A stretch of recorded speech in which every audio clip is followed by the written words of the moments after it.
বড্ড খুশি হলাম তোমার কথা শুনে। আজ থেকে আমরা বন্ধু। চলো, এখন আমরা একসাথে ঘুরে বেড়াবো। এরপর পরি আর টুনটুন মিলে ঘুরতে যায়, আর বন্ধুত্ব বিয়োগ ভুলে পরি আর টুনটুন মিলে ঘুরতে থাকে। পরি আর টুনটুন মিলে ঘুরতে ঘুরতে অনেক দূরের এক ফল বাগানে যায়, আর পাকা পাকা ফল দেখে টুনটুন ভীষণ খুশি হয়।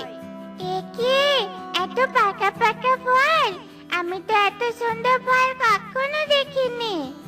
দেখনি বলেই তো আজ তোমাকে এসব ফল খাওয়াতে নিয়ে এলাম।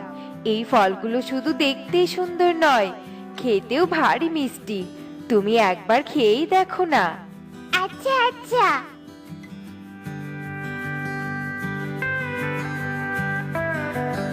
বাবা, এই ফলটা সত্যি ভীষণ মিষ্টি আর সুস্বাদু। উফ, আজ আমি পেট ভরে ফল খাবো। খাও খাও, বেশি করে খাও। এই বাগানটা আমার নিজ হাতে তৈরি।